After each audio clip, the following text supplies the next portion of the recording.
En esta clase, la última de este tema, veremos la arquitectura de Aldo Rossi. De la unidad 3.3 desarrollaremos los apartados Aldo Rossi, el Teatro del Mundo y el bloque del conjunto Gallaratese. Esta es la bibliografía que hemos empleado para esta clase. En la línea del tiempo vemos, en la parte superior, algunas cuestiones que corresponden al contexto, los antecedentes y los autores que influyeron en las ideas de Aldo Rossi. Estos temas ya los desarrollamos en la primera parte de la clase. En la parte inferior vemos algunos momentos claves en la trayectoria profesional de Aldo Rossi. Podemos apreciar que comenzó su actividad en la revista Casabella Continuità, con Ernesto Nathan Rogers y otros colegas, con quienes formaron el movimiento denominado Tendenza. Ya vimos algunas de las ideas de este grupo en la clase anterior. También los dos libros que publicó, La arquitectura de la ciudad, de 1966, y Autobiografía científica, de 1971. Además, el premio Pritzker, que recibió en 1990 por su arquitectura y su aporte teórico. A continuación, un breve resumen con algunas de las obras más trascendentes de este autor clave del periodo posmoderno, cuyas ideas influyen hasta hoy en el estudio y proyecto de intervención en áreas históricas. Sus primeras obras son pequeños proyectos que fueron un manifiesto de su pensamiento arquitectónico. Tras la publicación de su libro, La arquitectura de la ciudad, se inicia una segunda etapa, denominada neorracionalismo por los críticos. En este periodo muestra la influencia de la arquitectura moderna de Hilbersheimer y su admiración por Loos y de Chirico. Las obras y proyectos destacados de este periodo son el monumento al Partisano y la plaza municipal de Segrate, el concurso del barrio San Rocco en Monza, el bloque en el barrio Gallaratese, que analizaremos más adelante, el cementerio de San Cataldo en Módena, la escuela de enseñanza tal de Fagnano Olona, y el concurso del Palazzo della Regione en Trieste, y el teatrino científico. En sus proyectos de los años 70, Rossi define un lenguaje propio que será ampliamente imitado. Su arquitectura se caracteriza por un limitado repertorio de elementos, como columnas, frontones, ventanas cuadradas, torres en forma de conos o minaretes y barandillas con la cruz de San Sebastián. Las partes de los edificios, como pórticos, entradas, patios, espacios centrales, se generan por combinaciones de aquellos elementos por medio de las leyes de la sintaxis, como la axialidad, el ritmo, la simetría y la repetición. Existe una gran similitud con el método de composición clásico. Por último, el tipo funcional elegido, la escuela, la vivienda, el cementerio, los teatros, impone cómo se disponen las partes generadas anteriormente.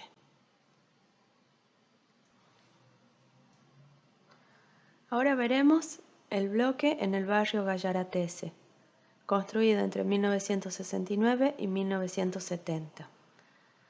Forma parte de un conjunto residencial diseñado por Carlo Aimonino en las afueras de Milán.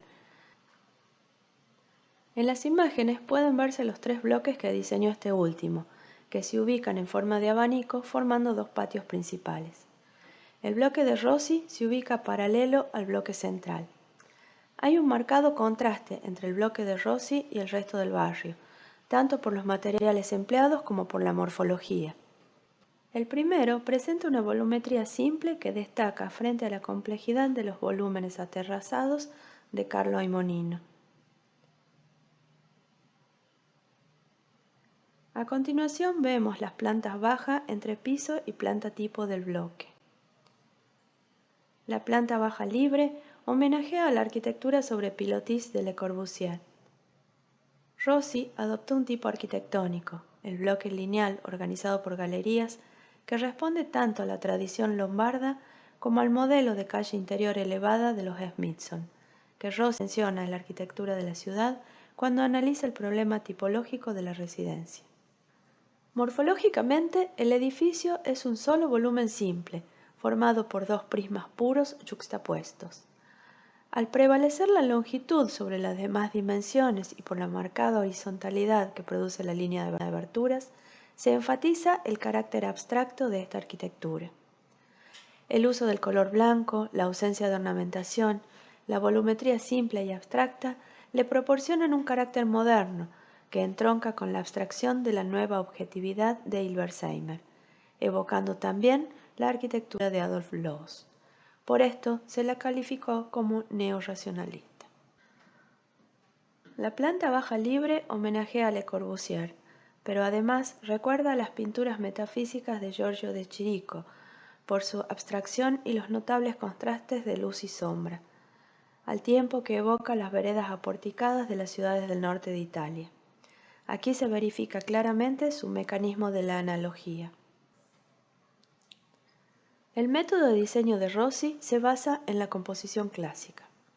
Los elementos básicos en esta obra son la ventana cuadrada, la cruz de San Sebastián, la columna cilíndrica y el pilotis convertido en tabique.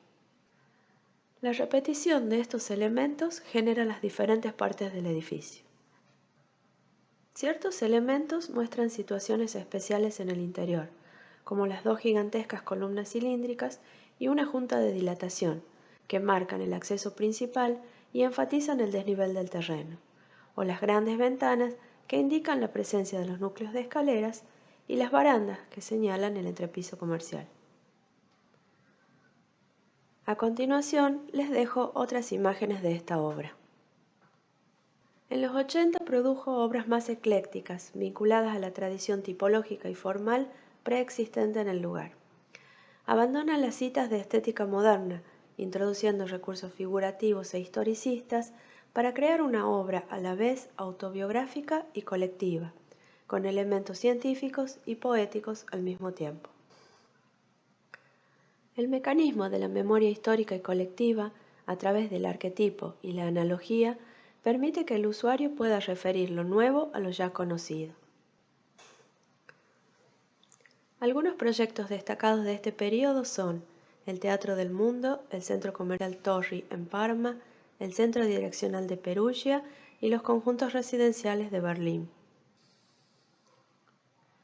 El Teatro del Mundo se pensó para ser anclado junto a los monumentos venecianos durante el transcurso de la Bienal de Venecia de 1979.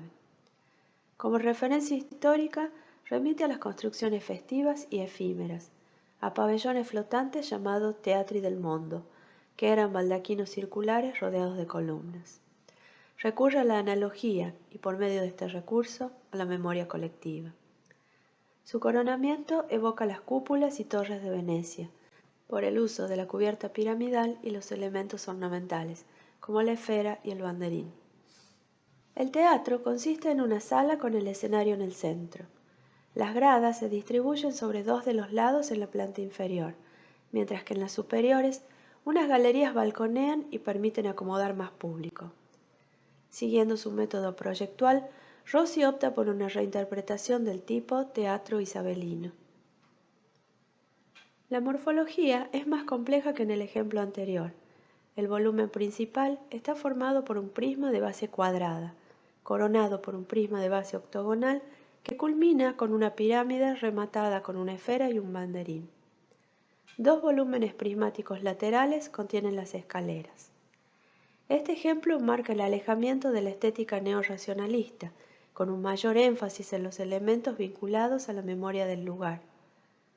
La forma proviene de un arquetipo, que se vincula a la esencia de la ciudad donde se radica la obra. Por su contribución teórica y su creativa arquitectura, recibió el premio Pritzker en 1990. Además de su arquitectura, Aldo Rossi legó numerosas obras plásticas, como las que pueden ver ahora.